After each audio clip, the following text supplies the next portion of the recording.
Hi, this is Adam from Small Town Machine Shop with a video here. I'm going to show you the micrometers that I use here in the shop. This will be a video more for beginners, people just starting out, getting their tooling set up, and some of the things to look for. So, here's all the micrometers that I have in the shop. I have a few bigger ones I have access to. But these are my go-to, constantly pulling out sizes. I go to 4 to 5. That'll cover 95% of the work you do most of the time. Very rarely do I need anything bigger. Reach over here. Just recently, I had to get one of my bigger ones. This is a 9 to 10, but for the most part, you're 0 to 1 and 1 to 2, and probably 2 to 3 is going to cover most of your bases. So let's take a look at some of the ones I have here. This old brown sharp case is a standard 0 to 1 brown on the sharp. Got someone's name on it. Okay. These, especially the 0 to 1s and 1 to 2s, they are so cheap online. And you'll find those two sizes in particular at estate sales and flea markets a lot. You'll be surprised what people will, you'll find something like this in a box full of C-clamps sometimes. So, don't feel too bad about buying used tooling. Most of it, especially machinist tools, tends to have been better taken care of than, a bunch of screwdrivers or a hammer. A lot of the times, mostly, I'd say over 6 or 7 years ago on eBay, when you were buying a tooling lot or measuring tool lot, usually you were buying it from the kids of someone who retired or passed away. Now, most of the time, it seems you're getting it from people who bought it at an auction and they're just flipping it, or they bought it at flea markets and are flipping it. So, I have noticed generally over the last 5 years, there's still lots of good ones out there, but there's a little more junk thrown in.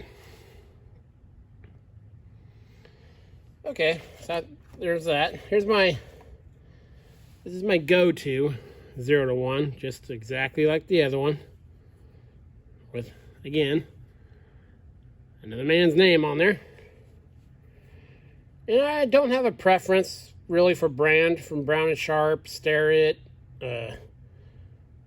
Sheer Tomiko, just whatever works. This one has, you can see it, it's carbide tipped. So it, much more resistant to wear. And actually ones I like. These should impress all of you.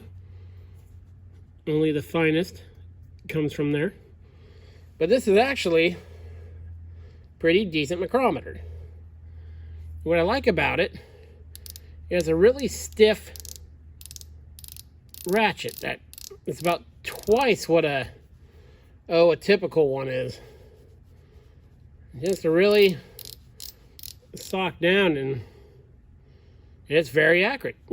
I've cut stuff to, easily right on to within a thousandths measuring just with these. It doesn't adjust as super precise as I would like. It doesn't have, the normal wrench that turns the barrel. But again, for what these cost, these are the ones I typically keep. I have this set in a 1 to 2 and a 2 to 3 in my truck. These are the ones I typically keep in my truck. Go to this 1 to 2. It's a brown sharp case, but it's a Starrett. This one's pretty old. It's really loose. So don't use that guy much. But these are, you can get a lot of these for 15, 20 bucks on eBay. I've never bought one new. This is my go-to 1 to 2. I like the ratchet on it. This one, not too far out of its inspection date. It was last certified in 85. So this one again is carbide tipped. I like this one. It fits good in my hand. It's my 2 to 3. Mitutoyo again. Cheap, off eBay. Usually, if you go for a machinist tool lot, you'll get those 3 sizes in it. That's just a head from a yard sale find. Then I got a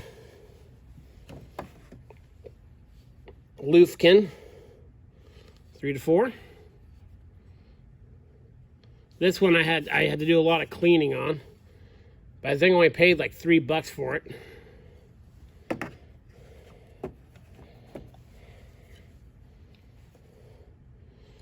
And this one,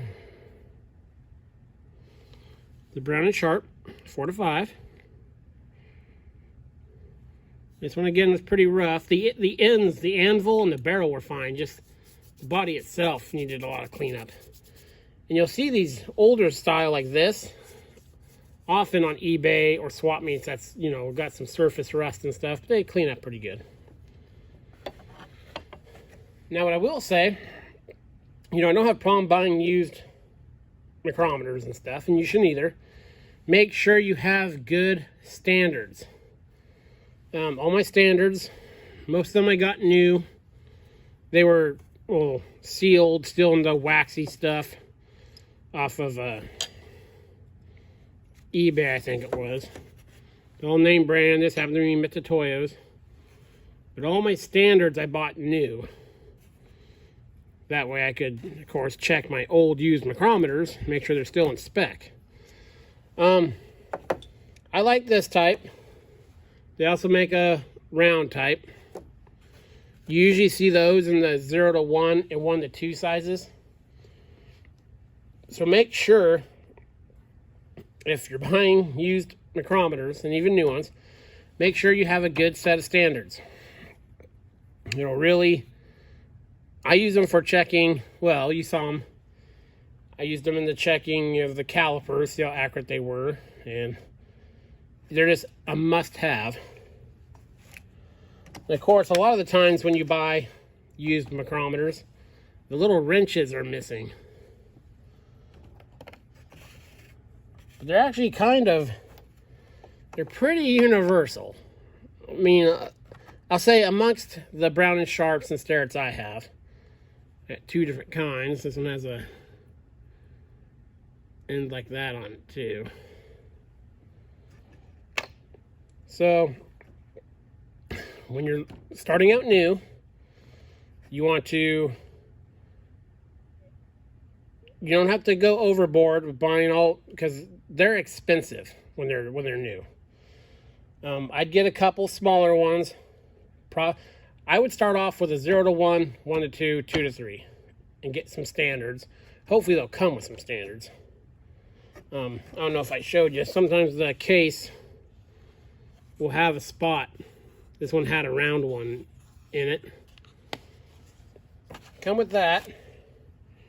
And just watch eBay and Craigslist. Well, on Craigslist, as the people are selling this stuff, they typically know what it's worth. I haven't found any good deals on there.